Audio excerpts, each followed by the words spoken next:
Halo, selamat datang di ruang kekinian, ruang kini dan nanti.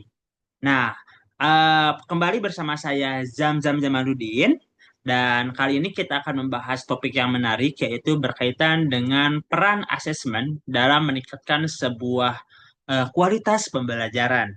Dan saya juga akan bercerita mengenai saya menerapkan pembelajaran ataupun asesmen di tempat saya mengajar yaitu SD Advance Indonesia Kota Bangun. Nah, pada dasarnya penerapan sistem pembelajaran terpadu atau secara tematik di sebuah sekolah itu kan untuk memperkuat pemahaman siswa terhadap berbagai mata pelajaran dalam satu tema tertentu. Dan sebetulnya ada satu asesmen yang cocok untuk mengukurnya, yaitu asesmen autentik. Karena asesmen tersebut itu bisa menilai sebuah proses dan hasil belajar siswa secara utuh, kontekstual, dan juga bermakna. Nah, apa itu asesmen autentik? Asesmen autentik itu adalah proses penilaian yang menilai atau mengukur kemampuan nyata dalam konteks dunia nyata. Tidak hanya ukuran hafalan atau konsep tertentu, tetapi sesuai karena memang pembelajaran yang dilakukan secara terpadu itu kan terintegrasi ya dengan lintas mata pelajaran lain. Maka asesmen autentik itu kan berbasis aktivitas pengalaman. Jadi cocok tuh asesmen autentik ini bisa menangkap kompetensi sikap, pengetahuan, dan keterampilan lainnya ketika siswa melakukan aktivitas berdasarkan pengalaman langsung, proyek, ataupun pemecahan masalah secara kontekstual.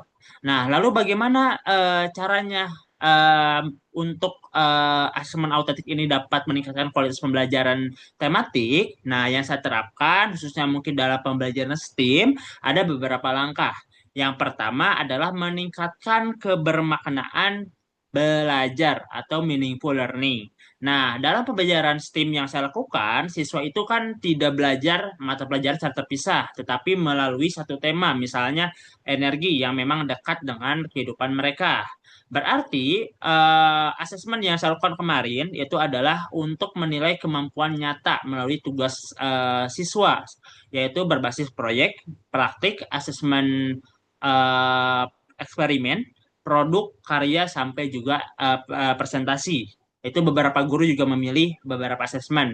Dan kebetulan saya melakukan berbasis proyek, sedangkan guru lainnya ada yang presentasi, ada yang praktik, dan ada juga produk. Lalu, siswa juga akan menyadari bahwa apa yang dia pelajari ketika dalam pembelajaran atau materi pembelajaran itu memiliki kebermanfaatan atau nilai guna dalam kehidupan sehari-hari. Jadi bukan hanya pengetahuan. Jadi secara dampaknya pada saat pembelajaran STEM itu banyak siswa merasa termotivasi dan ingin terlibat lebih jauh untuk menyelesaikan proyek dalam pembelajaran STEAM. Nah, yang kedua adalah dapat mendorong pembelajaran aktif dan berpikir tingkat tinggi atau HOTS. Nah, ketika program pembelajaran STEM ini dilakukan, kita merancang asesmennya itu untuk bisa membuat siswa bisa berpikir analisis, evaluatif, dan juga mencipta. Misalnya, ada topik atau tema yang dipakai oleh kelas 6 yaitu berkaitan dengan lingkungan. Jadi siswa tersebut tuh bukan menjawab tes soal ya, tetapi mereka diminta untuk menyusun sebuah laporan hasil pengamatan lingkungan sekitar sekolah. Dan tentu ini akan melatih keterampilan abad 21 atau 4C, kritis, kreatif, kolaboratif, dan komunikatif. Nah, dan yang ketiga adalah memberikan gambaran utuh bagaimana perkembangan siswa selama pembelajaran berlangsung. Hal ini berbeda dengan tes tulis karena memang tes tulis ini kan bersifat parsial ya. Jadi, tetapi kalau asesmen autentik ini kan menilai proses belajar, jadi bukan hanya hasil akhir, mengungkap kelebihan, kesulitan, minat, dan gaya belajar siswa, tetapi guru di tempat saya mengajar pada saat sistem itu bisa memberikan umpan balik, biasanya menggunakan atau melalui Keynote ya, lalu melakukan penelitian diferensiasi, menyusun tindak lanjut berupa remedial atau pengayaan secara lebih objektif. Lalu yang keempat itu selaras dengan prinsip pembelajaran tematik dan terpadu. Jadi kenapa asesmen ini selaras? Karena tematik ini kan mengintegrasikan mata pelajaran, lalu basisnya pengalaman lah, kontekstual gitu kan. Maka asesmen ini kan dirancang untuk bisa lintas mata pelajaran dalam satu aktivitas tertentu. Contohnya misalnya satu proyek dapat itu menilai IPA, Bahasa Indonesia, dan IPS ya. Ada satu proyek yang namanya itu membuat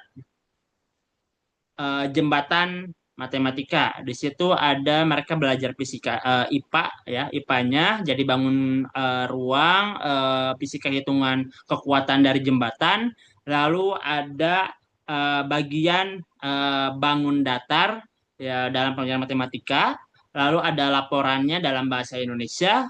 Dan juga ada IPS-nya ketika jembatan tersebut bisa dijual karena memang memiliki nilai-nilai estetika. Nah, seperti itu. Itu contoh-contoh proyek dan bisa dirancang eh, dalam asesmen autentik tersebut. Nah, selain itu, asesmen autentik ini dapat memperkuat guru sebagai fasilitator dengan melandaskan teori belajar konstruktivisme.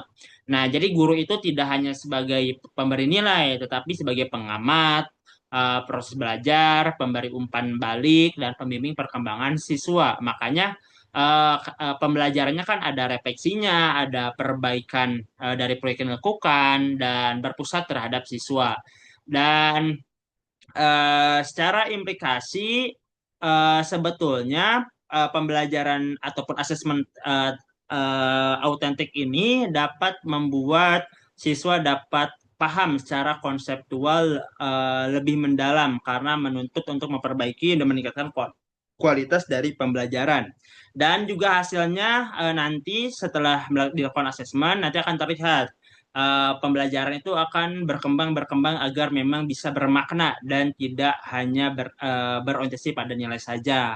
Lalu guru juga saya juga belajar nih dalam pengambilan keputusan pembelajaran ketika memberikan sebuah aktivitas yang memang eh, harus dilakukan oleh siswa. Dengan demikian dapat saya simpulkan asesmen ini sangat baik dan sangat bagus karena memang bukan hanya sebagai pelengkap nilai saja, tapi sebagai komponen kunci dalam meningkatkan keberhasilan pembelajaran tematik secara terpadu.